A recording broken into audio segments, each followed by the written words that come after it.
hello. Oh, hello. And welcome to the Comma Queens podcast. I'm Alex. And I'm Annie. And today we're super happy to have you here with us for another installment of our buddy read.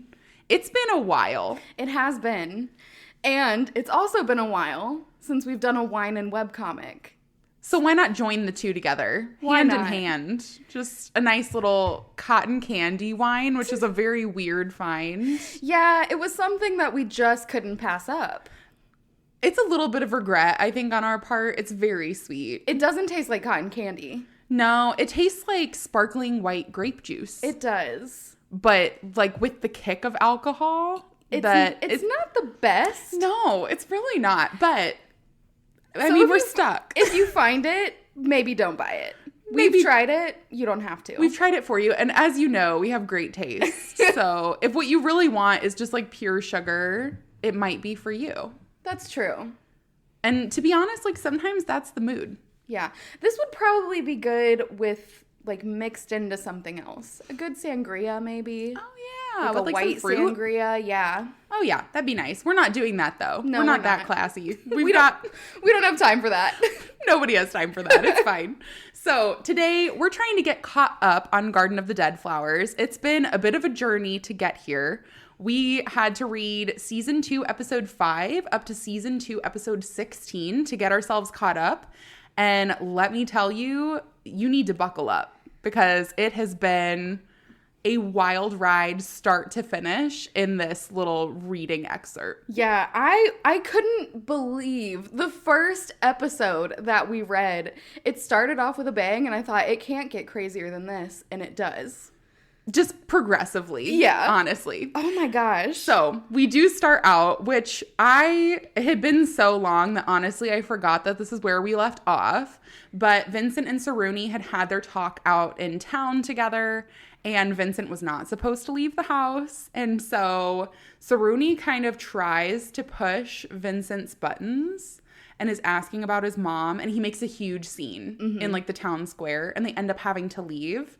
And as Vincent returns home, where we start off in episode 5, his dad has caught him coming back from being out and about. Yeah.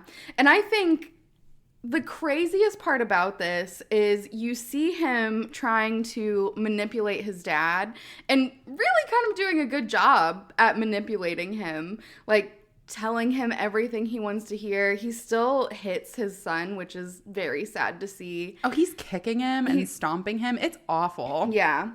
And the servants, you see them just like watching too, and they're kind of like, I mean, they can't do anything. They're not able to help at all. So you see his dad like dragging him up to his room by his hair. Very sad. And he's thinking like, how do I get out of this? He says he went to the market to get those seeds, which we remember him buying before. And then he's like, oh, thank God I remembered to buy these. Like, that gives me an excuse to be out and about. Mm-hmm. So I don't know. It's like he's got the manipulation where he has me fooled a lot. Yeah. Like, I feel bad for him, and then he does something and I'm like, oh, well, you're still really manipulative. You're still kind of a shit human being. You're still a serial killer. Ooh. Yeah, we forgot that part. We definitely conveniently forgot that part, or bet wrong in our FMK episode where we both said that we were going to marry him, betting that he wasn't the serial killer. We were like, maybe he gets better. Maybe he's not the killer. Maybe what he needs is us, and we could make him a changed man. After this episode, I don't think so. Yeah, and honestly, the episodes following does not instill much confidence either. Yeah. But we do see his dad having this flashback of seeing Vincent as a child. Mm-hmm. And we see that Vincent's murders have stemmed back from him being like 6 years old. Yeah. And that when he was 6, he had stabbed like an innocent servant because she was talking rude about Mother behind her back. We have to come back to this once we get to the end of our little episode spree here, because I have questions about this scene. Okay. In relation to something in the future. Okay. Yeah, I mean, that's totally fine. I've got all the theories. So remind me later that I want to talk about this. We are professional theory makers, so... I mean... self-proclaimed, but that's fine. Anyway, so we do see that the dad is having these flashbacks and that he sees his son as the same murderer, which, to be fair, not wrong. And that's why he keeps him locked up all of the time. But you do see just the genuine fear in Vincent's face in going back into that dark room. And Wim is as helpless as ever, just standing on the other side of the door, not knowing what to do. And you see, like, there's a panel where you see Vincent's neck as a, like, 6-year-old. And you can see where his dad has been, like, strangling him. So it's very, like, it's just hard to read. It's really hard to read. I also will say the brotherly moment between the two of them where Wim, now at the end of this episode, is sitting opposite sides of the door and they're talking with each other. I know. And you do see Wim, you know, telling him to leave, or you see Vincent telling Wim to leave. Yeah. But he won't. And he says that he's keeping his promise, that he's always going to be there for him. And Vincent just has this maniacal face at the end where it's just all contorted. And he goes, "Oh, I'm so glad that you'll never leave." Yeah. And it's just another piece of his manipulation. It's just these horror, like, stills that they have in here.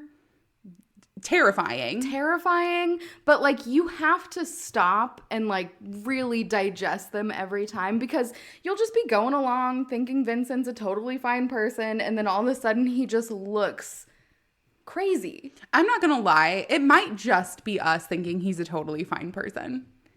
You don't think other people think that? I don't think so. Should we take a poll?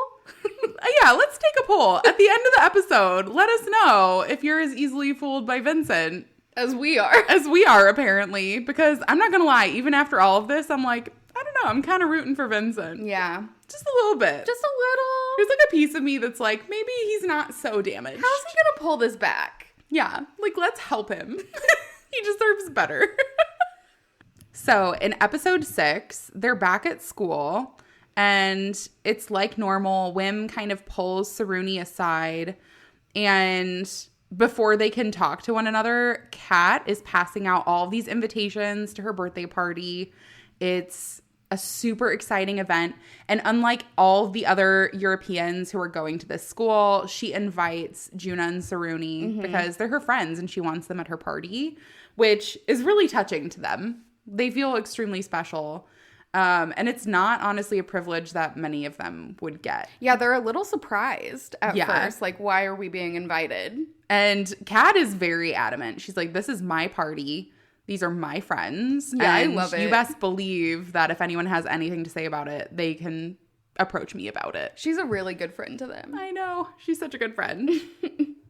So she also chastises Wim, who apparently has a history of not coming to her parties. Yeah, I wonder why. I mean, I think we can piece that one together. But if they're trying to, like, live a normal life and just pretend that Vincent doesn't exist anymore, wouldn't you think that they would just go about doing their normal life things? Yeah, he is supposed to be, like, really scholarly, though. Yeah, I guess. Maybe it's just not his scene. Yeah. But she does tell him, like, you have to come to my party. Like, you're not getting out of it this time. Yeah. And she does say that she got something super cool. She brings out a really beautiful camera, which I'm sure you were super excited about. I was very excited about that. It was adorable. And they have a bunch of the classmates take a picture. It's like Wim, Kat, Juna, and Saruni. I love that they call Wim out for not smiling. And say that they're going to make him retake the picture.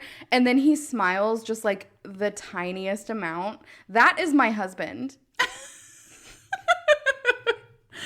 He smiles, though. It's a genuine smile. It is. Because they're all goofing off and he's laughing kind of at them, if we're being entirely honest. But he's just happy to be with friends. Juna's impersonation of him is really funny when he's saying, like, how Wim looked in the first picture, and it's just, like, super, super frowny face. Yes. It's very funny being called out like that. Juna is hysterical, to be honest. But after they take the picture and it's all really good feelings, you do have Wim pull Saruni aside, and he asks Saruni, do you remember this place? Yeah. So this is kind of going back to the conversation that Vincent and him had where he was saying, like, he's really having this moment of if she lost her memory and she doesn't remember everything and she just doesn't feel like the same person, like, how do I feel about her now? And I feel like this is just him, like, you know, remembering that and trying to, like, reconcile how he feels. Yeah, definitely. He brings her out to this beautiful romantic spot under the tree. And of course, it's not familiar to our Saruni because she's not Saruni. Not Saruni. But, you know, he kind of points out this is where we met and this is where I noticed that I had feelings for her. Mm-hmm. And so he kind of has to shake that off and separate how he's feeling now from the Saruni that he met here. And he just says, like, you need to stay away from my brother. Yeah. He says Papa was really upset about this and, like, you're just not helping anyone and you just need to stay away. Yeah. I mean, he's looking out for Vincent in a way. He knows that Vincent is getting in trouble for, you know, doing all of this stuff behind his dad's back, and he doesn't want Vincent to get in trouble. He doesn't want Saruni to get in trouble. Yeah, and she has accused him again of being a serial killer, and Wim doesn't believe her and is like, please stop saying these bad things about my brother. Like, that's not the brother that I know. Well, and even then, like, he's basically just saying, stop being involved in our family. Like, let us deal with our own mess. Yeah. By ourselves. And so as we move forward into episode 7 of season 2, Saruni ends up going over to Kat's house, meets her family. They're basically shopping Kat's closet because Kat wants her to look very nice for the party. It. She makes her try on every single dress, and Saruni is like, please, can we stop? Just pick a dress. And Kat says no. Which, honestly, such a true friend. I love it. But she really wants Saruni to impress Wim. Mm-hmm. She's a nice little matchmaker. Yeah. And you gotta love that. But she does make her try on every single dress in the closet. And they all look so cute on her. They do. But she's exhausted. Yeah. She's like, yeah, I'm pretty sick of trying these on, if I'm being entirely honest. But as they're talking, Saruni basically says, you know, you and, you know, Wim, you've been really close. You know, how long have you known each other? And Kat does talk about knowing Vincent. Yeah, and she plays dumb, Saruni does, and, like, acts like she has no idea that Vincent exists so that she can kind of get Kat to talk and see what she knows. This is where we learn about the rumor, too, that their mom left the family for another man. Mm-hmm. And Saruni is like, I don't buy it. Yeah. But not only that, the rumor that is going around, or the story that I guess Kat has, is that Vincent passed away when he was 6. Yes. And so he was taking out of family photos, quote unquote, so that Wim wouldn't be sad when he looked back on them. Mm-hmm. And, you know, Kat really never thought twice about it. Like, she knew Vincent growing up, but just never really even thought that there was anything nefarious that could be going on. And obviously Saruni's in the background piecing some of the information together. Mm-hmm. So it's been really interesting. But Kat kind of gives her a little inside scoop of, well, my mom found out because if you ever want to know something, you just ask somebody's servant. Yeah, the servants are always the one who know about the marriages. Yeah, and I mean, it's not wrong. They live with the family. They're there all the time. But Saruni's smart, and she knows that their father would not let the servant damage his reputation. So she's thinking, like, okay, if this servant still has a job after all these years, after spreading this rumor, there's got to be a reason. And I think it's because the father is the one who had the servant spread the rumor. Yeah. Like, that was an intentional rumor that was approved by the father in the first place. She's doing her own investigation, and we love it. I mean, honestly, it's a nice little true crime thing we've got going on with it. I mean, it is a thriller. It is a thriller. So we've got that. Now, she kind of makes a stupid move, in my personal opinion, because in opening up with the next episode, she ends up going and hunting down Durajo, the servant who she's run into several times at Wim's household, mostly because he seems to work really closely with Vincent, and she's like, oh, he's the longest standing servant. He has to know. Does she know that he knows what Vincent is doing? She's seen him with the crossbow, I think. Didn't That's what I she? was saying. Was she Yeah. there when that happened? I couldn't remember. I think she is. I thought maybe she wasn't. Like, they were all out and about. Maybe. I think that maybe they were studying somewhere. I don't know. And he brought... I don't even remember what that girl's name was. Do you? No. Well, he brought her back and then One of the killed her. collateral damage characters. Yeah. She was mean, though, so... Yeah. She wasn't super great anyways. Not that we condone it. No. Because we don't. No. But if it had to happen to anybody, I mean, Yeah, well... she was kind of a bitch. So, anyway, she does end up hunting down Durajo, who kind of tries to just, like, shake her off and leave. And she won't take no for an answer, and she keeps following him and trying to talk about it. And he just keeps saying the same thing. She left with another man. Stop prying into their business. Yeah, leave it alone or we're both going to be in trouble. Which, interesting thing to say. Mm-hmm. Isn't it? Yeah, that was... you're right. I think that was a bad move. I wouldn't have gone to the servant who's been there for so long. Yeah, I mean... At least not so directly. Like, she just came out of nowhere. You have to nuance that somehow. Yeah. It was not the smoothest. It's not the greatest detective work on She her just part. shows up at the house and starts talking to the servants instead of, like, going to see Wim or Vincent or anybody else first. Mm-hmm. But Wim does run into her after she's done talking to the servant, and he's like, why did you come here? I told you not to come back. So she gives an excuse that she's just there looking for textbooks. Mm-hmm. And it works. So good for her. Good for her. But what doesn't work is Durajo immediately goes to Vincent. Yeah, he does. And you kind of see that Vincent seems to be... I don't want to say he's like the one in charge, but he does seem to be manipulating everyone around him. Mm-hmm. I mean, in any way that he can, really. Yeah. Including the father, which I do think that he's still scared of the father. Well, understandably so. Yeah, but he's trying to manipulate him still. Mm-hmm. And he's constantly calculating. Yeah. But he does end up paying off Durajo after Durajo tells him that Saruni was digging around for information about his mom. And Vincent is not happy that she's meddling and says, I'm going to give her a warning for crossing the line. And then you do see that he picks up the invitation to Kat's party and goes, interesting, I guess I'll just have to have a present for the birthday girl. And he picks up some wolfsbane. Yeah. So, next episode, we start off, they're going to the party. We see Saruni and Juna getting there with their gifts. So they drop their gifts on the table. They're looking around.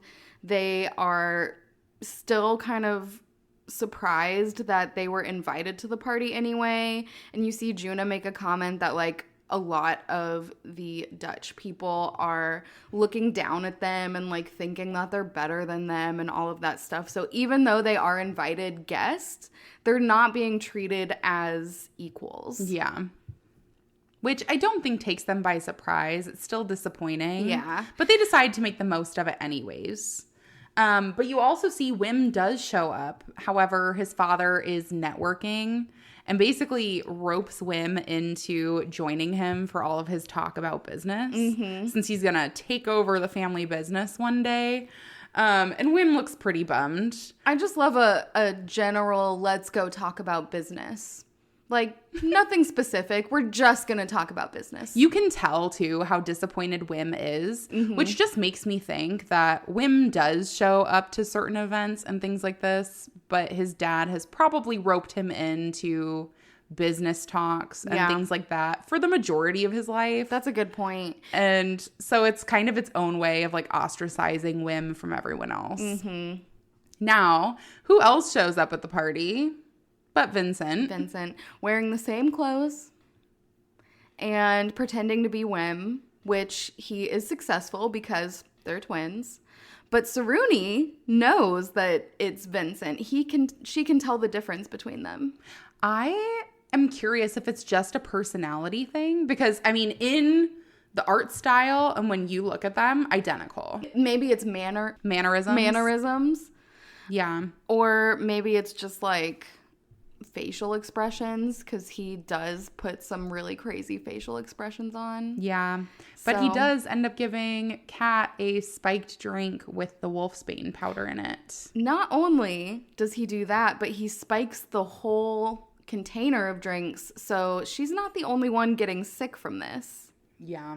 And you see that he has taken Saruni kind of to this little balcony and is making her watch Kat suffer and suffocate and won't let her go down and like try and help. And she's saying, "Oh, Vincent, you need to help." And he's like, "It's too late. You know, the fun is just beginning."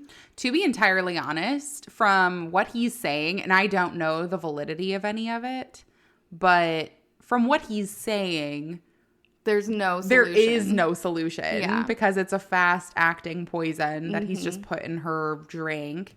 And Kat does pick up on the fact that his mannerisms are different when he hands her the drink.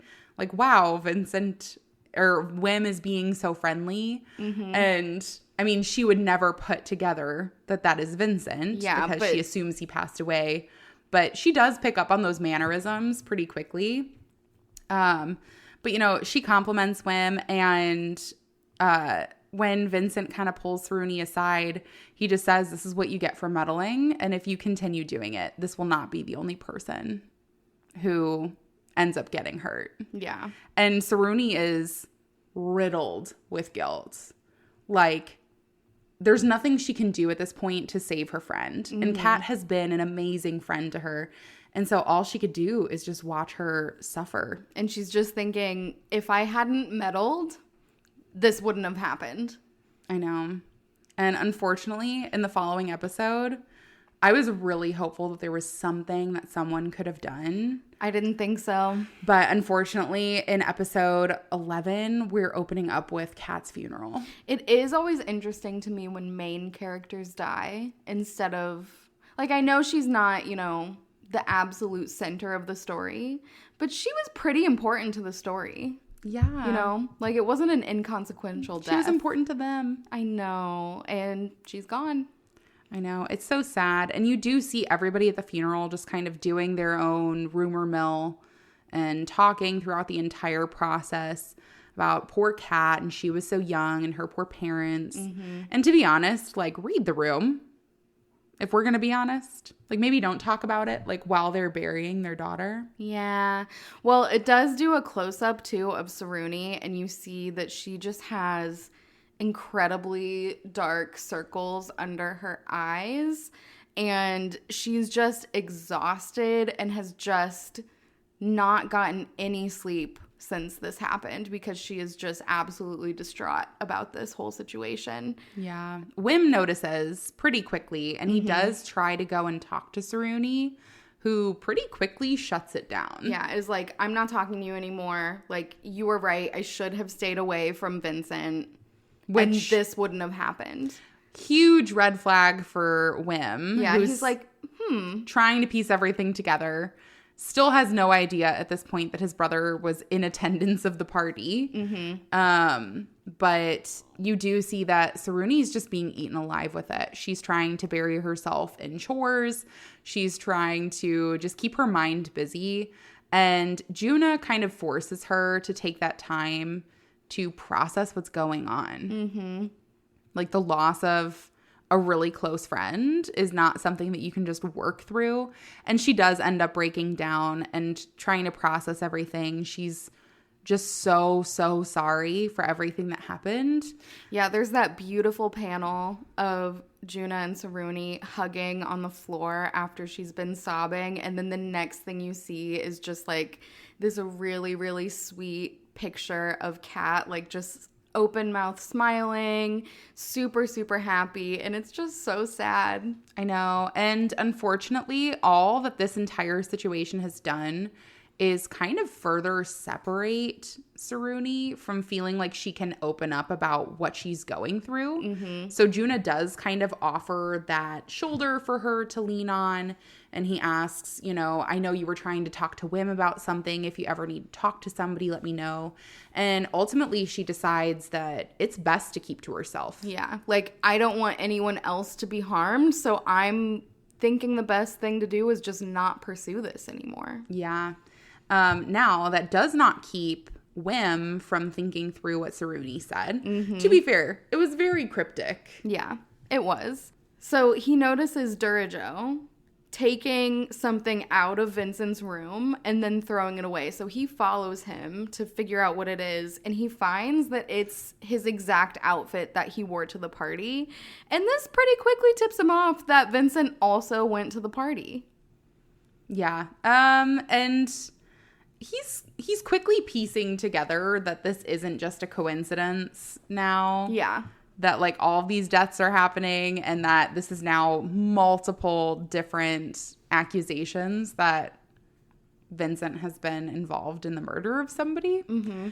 But you do see at this, before he confronts Vincent about what he's discovered, you see a flashback of him where he's talking to his father and saying, why is Vincent being locked up?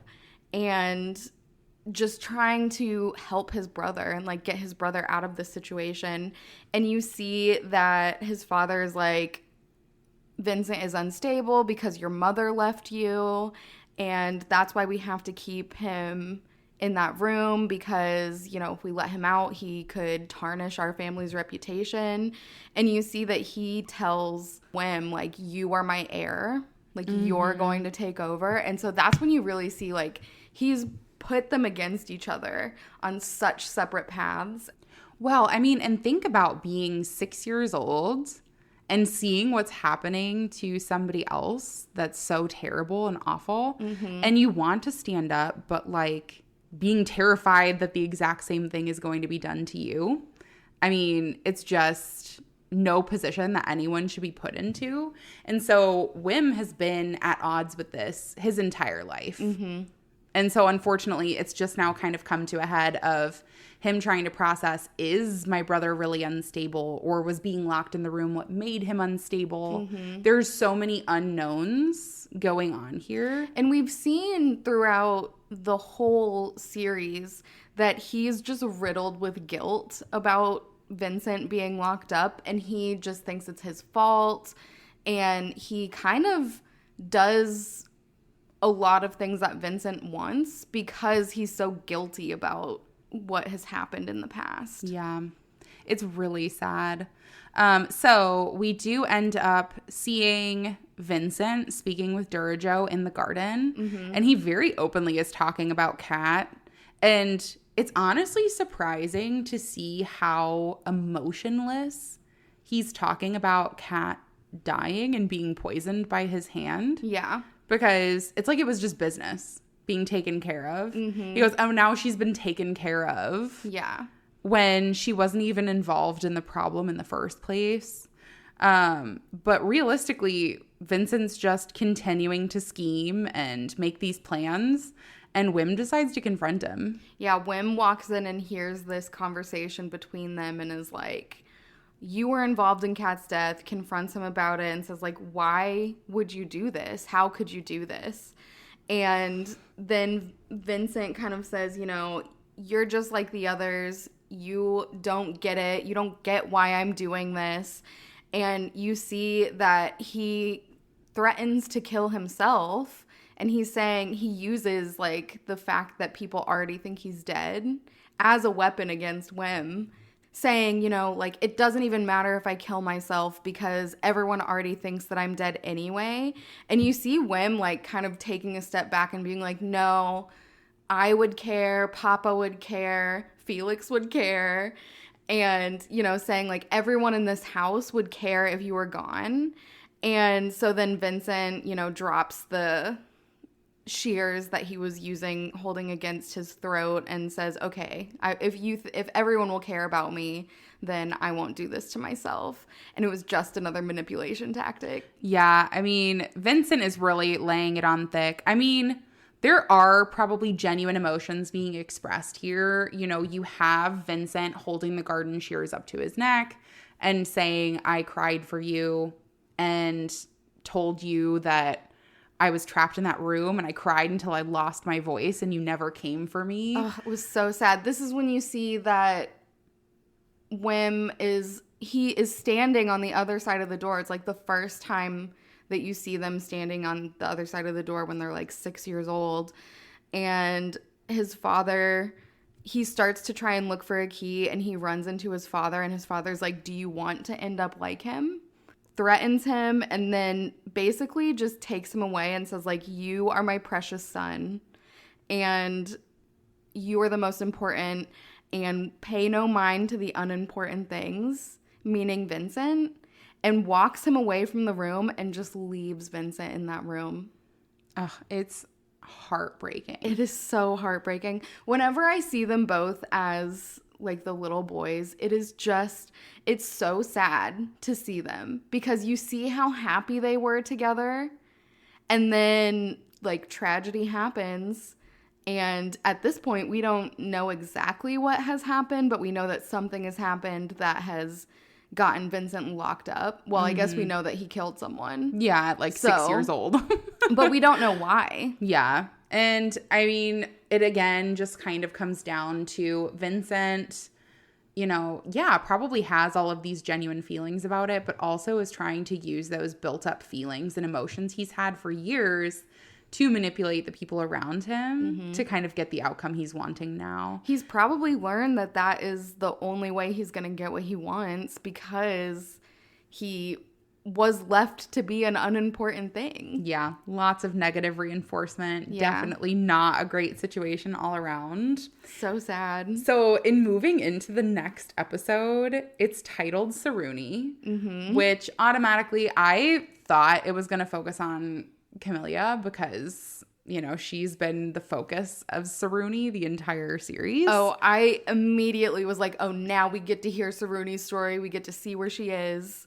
So first and foremost, the one thing that we notice is that the real life Saruni, again, is in this world, and she's just basically on the outskirts of town, visiting family and staying away, but she's still writing letters with Juna. Yeah. And has been since the first letter arrived, letting him know that she wasn't going to be coming back for a while. And so as she gets this letter from Juna, you see her flashback where she has a crush on Wim, and she sees Wim out and about with another girl, and is like basically is jealous and follows them home. And then she sees Wim, who she thinks is Wim, but it's actually Vincent, kill this girl that he brought home, and she panics and is like, I have to leave. And so you see that is why she left. That's why she left without telling Juna.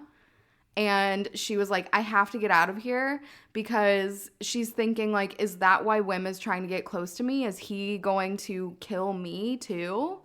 And so that's like why she left, which I'm interested to see. Like, this can't be how things happened in the past, because if she thought that Wim was a serial killer, why would she marry him? She might have found out it wasn't Wim, though. Yeah. Just saying. But if she left, I don't know. She might come back. It's kind of hinting eventually she's going to go back.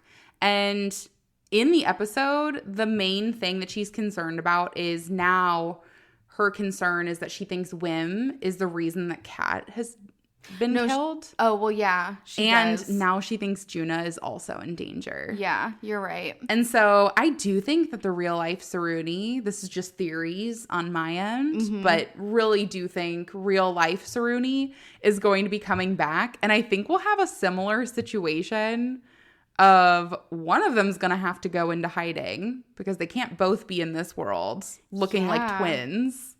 And so then we've got kind of like a Wim and Vincent and a Camellia and Saruni situation with everyone looking like twins. That's going to be crazy. Yeah. Maybe Juna just has a random twin that's going to pop out somewhere. I bet there's another cat too. Another cat, another grandma. Who knows? It's a crazy world they're living in. Oh my gosh. Okay, so then the next thing we see is that Saruni and Wim have kidnapped the servant now. And I was pretty interested in this. I thought, how did they go about doing this? You do find out.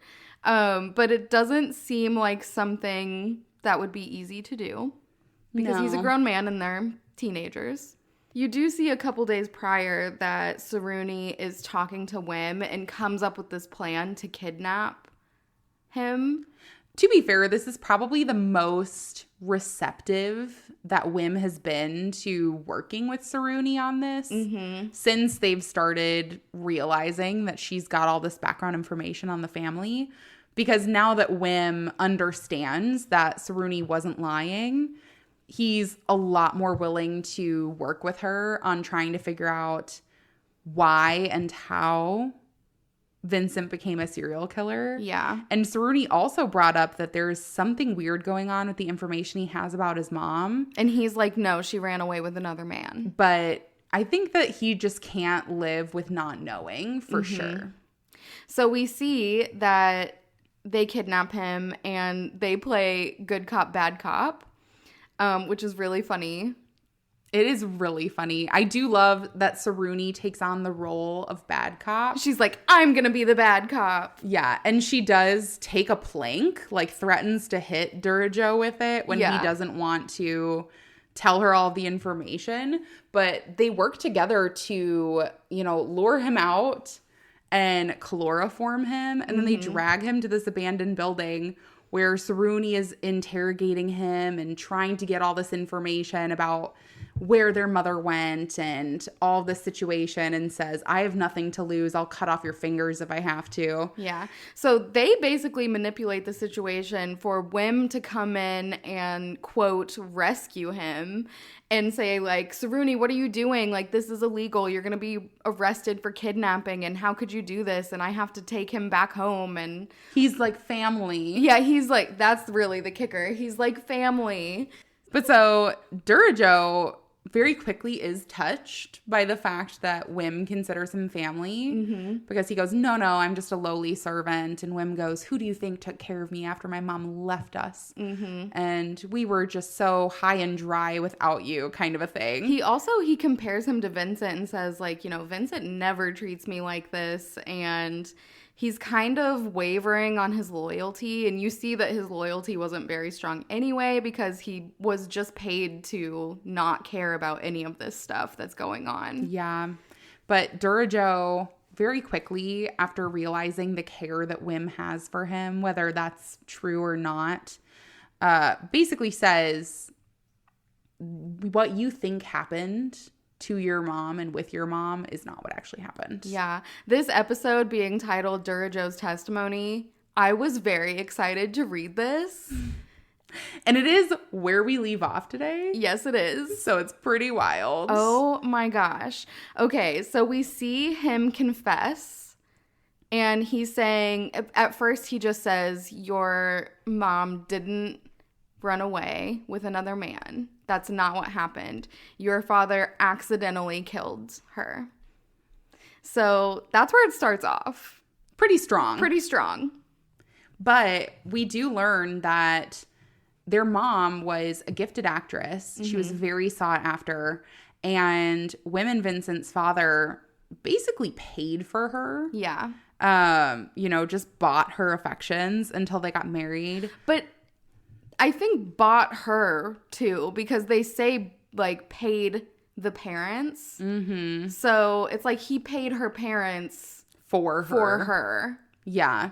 Now, he was absolutely smitten, so he did it because he was in love, but he's also extremely jealous. Mm-hmm. And so they have their 2 beautiful sons, but that doesn't keep them from constantly arguing and fighting. He's always accusing her of cheating and talking to other men and, just being jealous all the time. Yeah. And I mean, that's really just not sustainable, obviously, for any relationship. However, you also see that they are getting into a pretty big argument in the garden now. Mm-hmm. And basically their mom had spoken with a former friend, and their father got extremely jealous and said, "How long have you been cheating on me? You were speaking as if you were lovers." Yeah. And Durajo was like trapped in the garden. In order to leave, he would have to go past them. Which, I mean, talk about awkward. Yeah, extremely awkward. Like, but not only excuse me. that, the kids have almost a front row seat. You see that Wim is not looking at what's going on because the loud noises scare him. He doesn't want to interrupt his parents or get involved, really. Yeah. And Vincent takes a much more like hands-on approach and says, maybe if we go there and tell them to stop, they'll stop and it'll be all better. And so Vincent is watching from the window and tries to go and stop them in the middle of their quarrel. Yeah. It does not work out. So you see their mom is trying to leave, and their father basically like hits her across the face and is saying like, "You can't leave me." And they end up like, shoving, and he pushes her down and basically just knocks her head against the ground, and she dies. Yeah, she dies, and unfortunately, Vincent sees it. Yeah. And witnesses her dying. Immediately, Vincent's words are, "Help, Papa hurt Mama," which I don't think was probably gonna go very well for him. And their dad just snaps and says, "You saw it. You're gonna abandon me like your mom did. You deserve the same fate as her." And you see the fucked up one is their dad, who is threatening the life of this child who just witnessed their mom being, accidentally murdered, whatever you want to call it. Yeah. She was murdered. I don't think that he did it. Like, I don't think he meant to kill her. I'm But not he saying was like abusive. I'm not saying Yeah. he's a good person or he wasn't abusive. I'm just saying I don't think his intention was to kill her. He was too possessive for that. Yeah. He probably wanted her around for a little bit longer at least. Yeah. So then we see Durajo comes out and is really trying to defend Vincent and says like, he's just a child, like, don't harm him. And then you see his internal monologue and he's like, what am I doing? Now I'm involved in this. Why did I stick my neck out for him? And it's because he's a child. Yeah. The dad, however, is quick on his feet, and he is quick to defend his name and his business. Mm-hmm. And he's quick to recognize that if Vincent interacts with anybody, he could slip some information out. And so what's the easiest thing to do but to cut Vincent out of the equation almost entirely by locking him in a storage room? Yeah, and he tells Durajo too, like, basically he's talking to Durajo and says like, what's going to keep you from going to the police? And Durajo is like, I would have nothing without you. No one would even believe me if I went to the police. Like, please, I'll do anything you ask.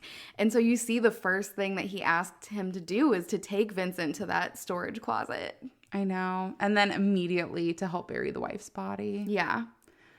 I was just so sick to my stomach for Wim, knowing that he had to hear all of this, because not only is he hearing that everything he knows about his mom is a lie, after he's held on to all of this hatred for his mom for leaving them. So he feels guilty for that. He feels guilty for that. The person that he's been afraid of his whole life, there's probably feelings of validation of knowing that his father is a terrifying person.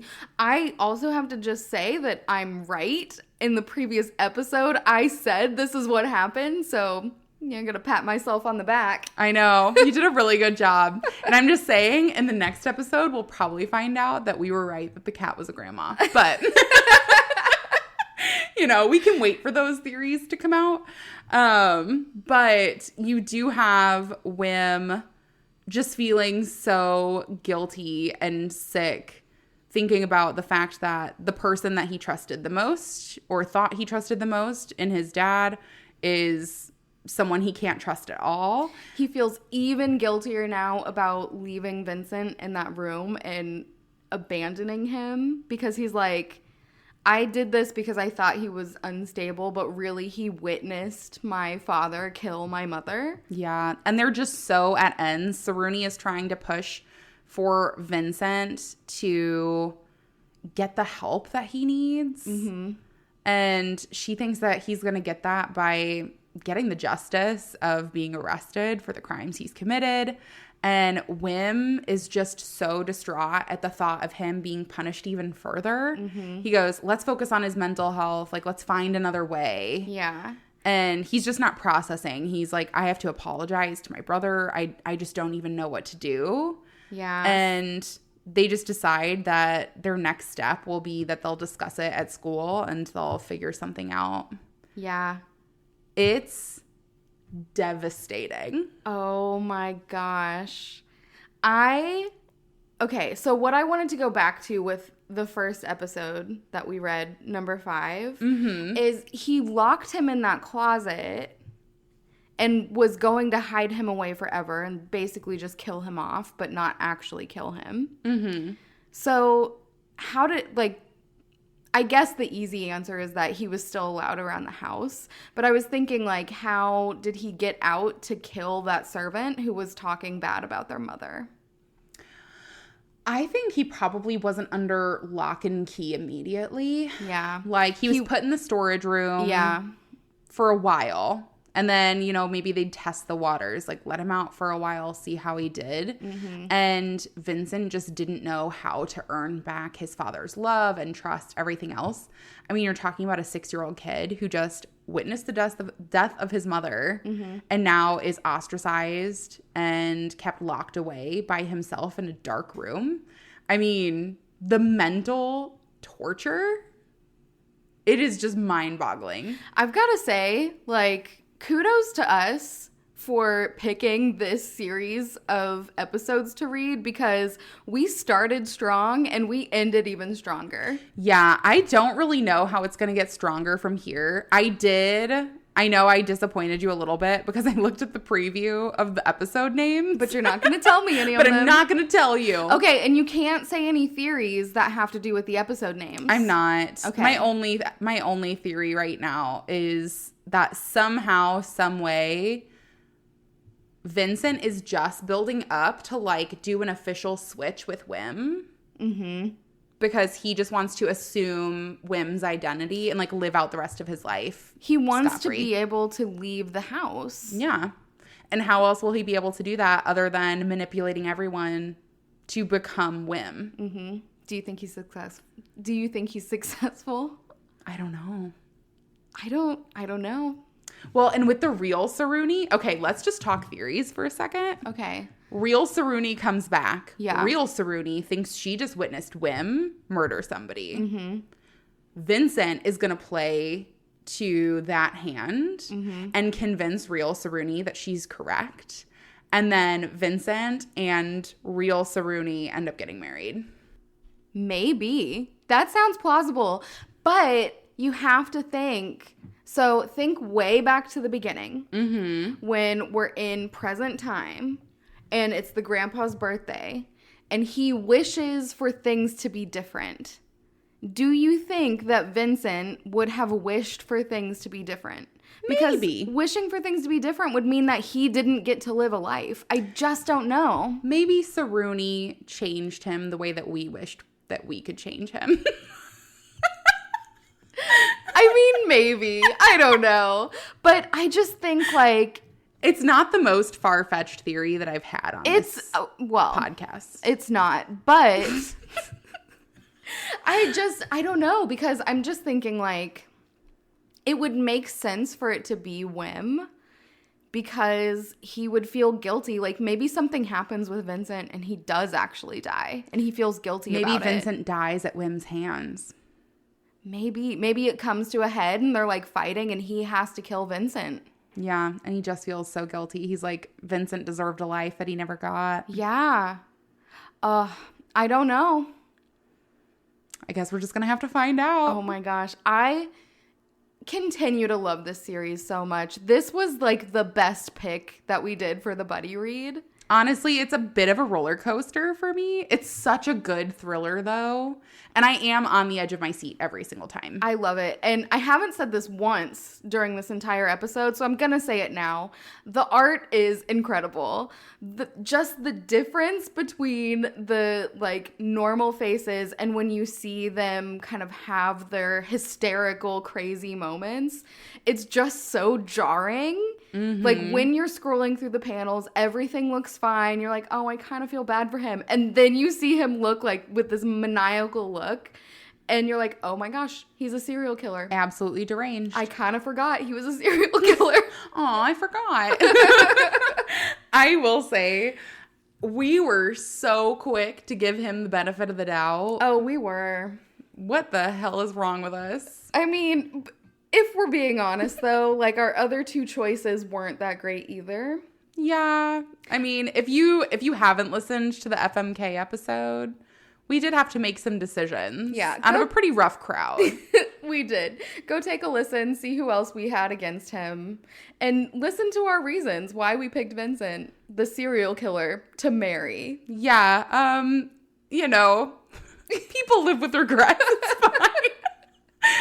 Wim or Vincent has been living with regrets we've known since the beginning. Yeah, that is true. Somebody, who knows who they are? They might not even know at this point, but we certainly don't. But anyways, thank you all so much for joining us, not only on a wine and webcomic journey, but also on catching up on our buddy read. If you are still reading Garden of the Dead Flowers, let us know what you're thinking of this series right now. It has been an absolute whirlwind. We're really excited to see where it's going, but also looking forward to talking to you on the next one. Goodbye. Bye.